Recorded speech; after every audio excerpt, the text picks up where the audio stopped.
టీచర్ల పోస్టుకి అవినీతి అని నా మీద నిందలేస్తున్నారని చెప్తారు. అవినీతి నింద ఇదేంటి? ఒకసారి బేరసారాల గురించి ఒకసారి అది ఉన్న వీడియో వేయండి.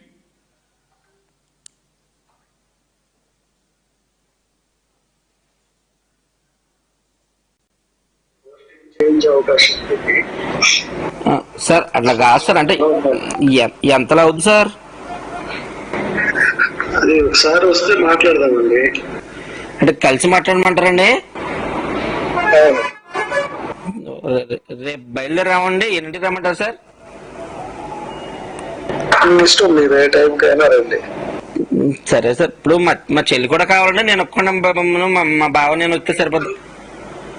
మీ ఇద్దరైనా రండి, మీ ఒక్కరైనా రండి, ఆవిడతో ఏం పని లేదు. మీరే మాట్లాడి ఫైనల్ చేసుకుంటారు. అవును సార్. అదే సరే సార్, అయితే రేపు 10 గంటలకల్లా వచ్చేస్తాను సార్. వచ్చి మీకు కాల్ చేస్తాను సార్ ఈ నెంబర్కి. మాక్సిమం ఒకరు వస్తే బెటర్, ఇద్దరు వస్తే కూడా ఒకరితోనే కదా మాట్లాడేది. మీరు నెక్స్ట్ వాళ్ళకి చెప్తారు కదా సార్. ఏం లేదు, కొంచెం ఇది సీక్రెట్ గా చేసుకునేటారు కదా. ఓకే, తప్పకుండా సార్. నాకు అర్థమైంది సార్. ఏం లేదు సార్, ఎంతనంటే నేను ఒకసారి మరి ఫిగర్ చెప్తే నేను ఒకసారి రెడీ చేసుకుంటాం సార్. మేము కూడా అందుకని అడుగుతున్నాం సార్. సార్ ఇది డిఎస్సి లో పోస్టింగ్, మీకు ఐడియా ఉంది? అవును సార్. మీరు వచ్చేసి మార్కెట్ ఇప్పుడు 15 లక్షలు అట్లా నడుస్తుంది. బాబాయ్ అంతంటే పెట్టలేమండి.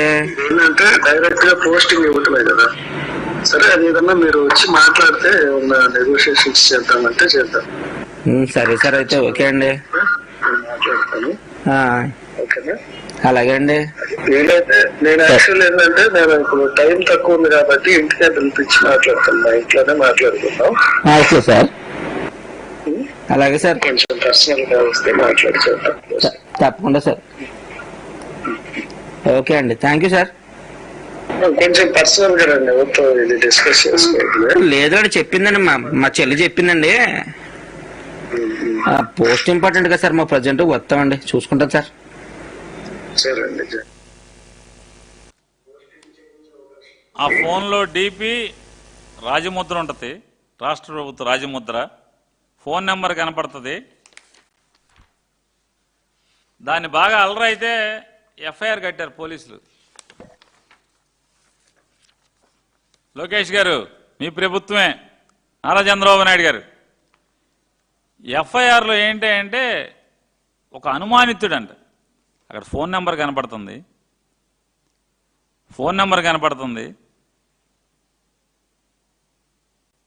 ఆ పేరు మీద ఎఫ్ఐఆర్ కట్టరు. ఇంతవరకు ఆ కేసు ఏమైందో చెప్పరు. దాన్ని ఎండ్కి తీసుకెళ్లారా? ఈ ర్యాకెట్లో ఎవరెవరు ఉన్నారు, ఎవరి పాత్ర ఏంటి, ఎంతమంది అధికారులు ఉన్నారా లేదా రాజకీయ నాయకులు ఉన్నారా, ఎవరెవరు ఉన్నారు, ఎవరి పాత్ర ఏంటి అనేది పోలీస్ ఇన్వెస్టిగేషన్ చేయదు.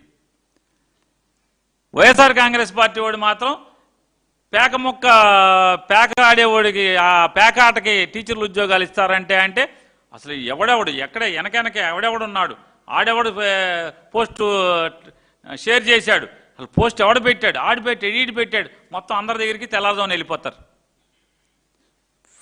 ఫేస్బుక్లో పోస్ట్ పెడితే నారా లోకేష్ రిజైన్ చేయాలంటే కేసు అంట. పోస్ట్ నారా లోకేష్ రిజైన్ చేయాలి అంటే కేసు. వెళ్ళి ఎత్తుకొచ్చేస్తారు.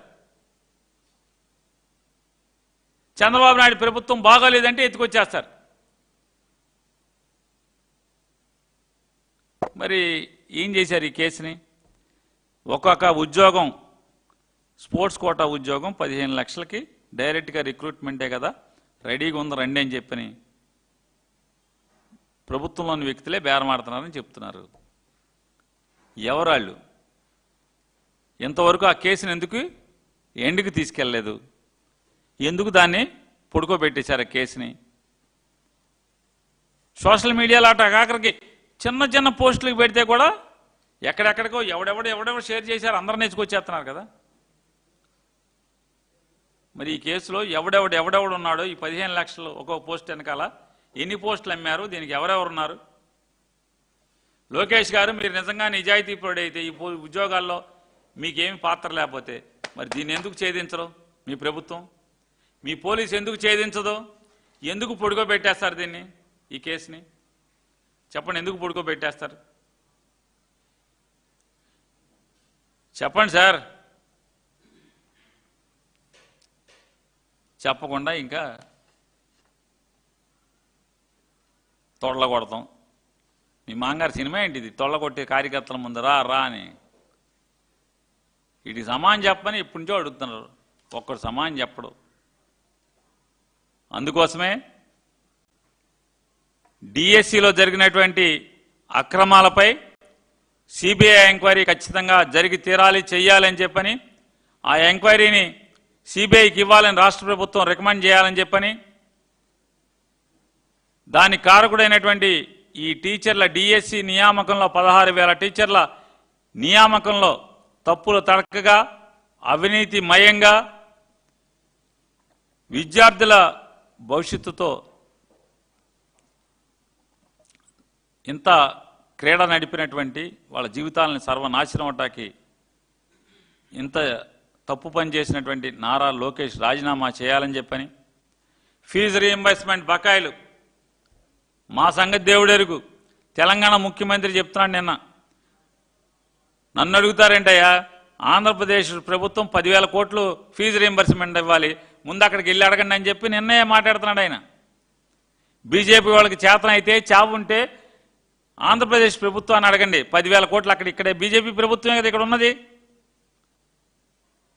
రేవంత్ రెడ్డి ఏమడిగా అడుగుతున్నాడు, ఆంధ్రప్రదేశ్లో ఉన్నది బీజేపీ ప్రభుత్వమే కదా, తెలుగుదేశం జనసేన బీజేపీ 3 కలిసి ఉన్న ప్రభుత్వమే కదా, కింద పైన ఈళ్లే కదా, మరి ఆంధ్రప్రదేశ్ విద్యార్థులకి 10,000 కోట్లు ఫీజు రీయింబర్స్మెంట్ ఇవ్వాలని పక్క రాష్ట్ర ముఖ్యమంత్రి చెప్తున్నాడు.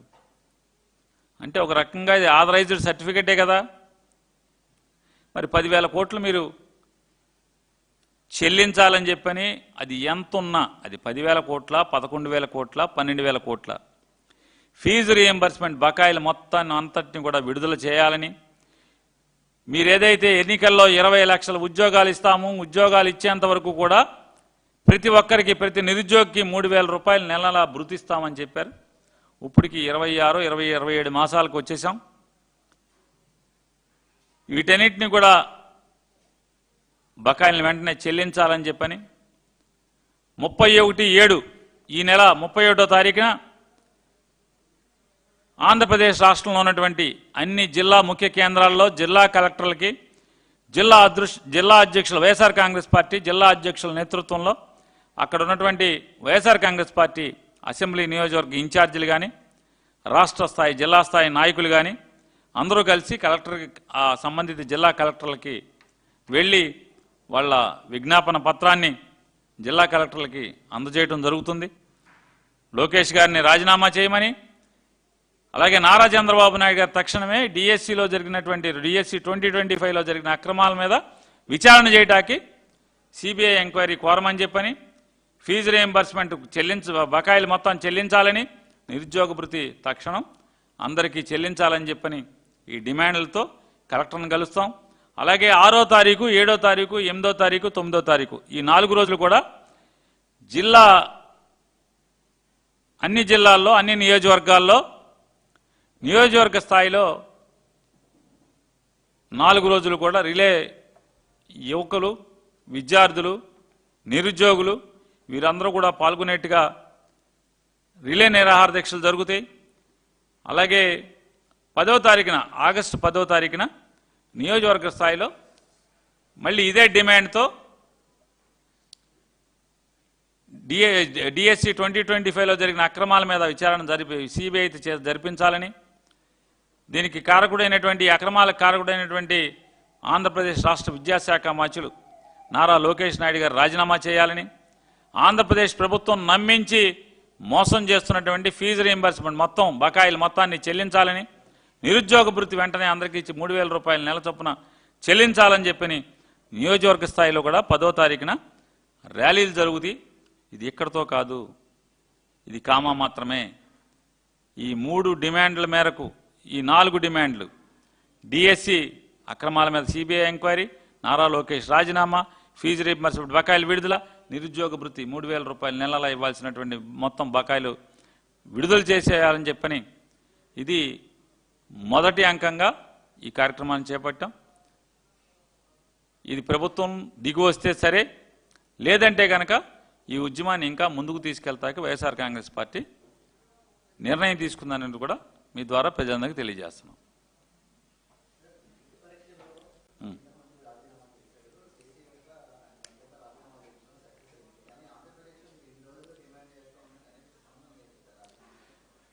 ఏం మోడీ ప్రభుత్వానికి సిగ్గుండి ఉంటే వీళ్ళకి సిగ్గు లేదంతే.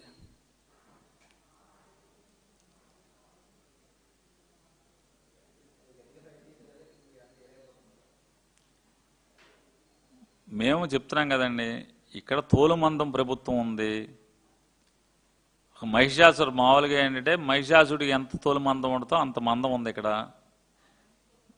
అందుకే మేము ఒకరోజు అరరోజు చెప్పట్లేదు. మేము ఈ ప్రయత్నం, మా యుద్ధం లేదా మా పోరాటం, మా ప్రజల్ని చైతన్యం చేసి తద్వారా ప్రభుత్వం మీద ఒత్తిడి తీసుకొచ్చేదానికి, ఈ ప్రభుత్వాన్ని నిలదీసేదానికి, ప్రభుత్వాన్ని మెడపట్టి ఈ డిమాండ్లకు ఒప్పుకునేదానికి మా పోరాటం అంచెలంచెలుగా దీన్ని స్టెప్ బై స్టెప్గా తీవ్రతరం చేసుకుంటూ వెళ్తాం.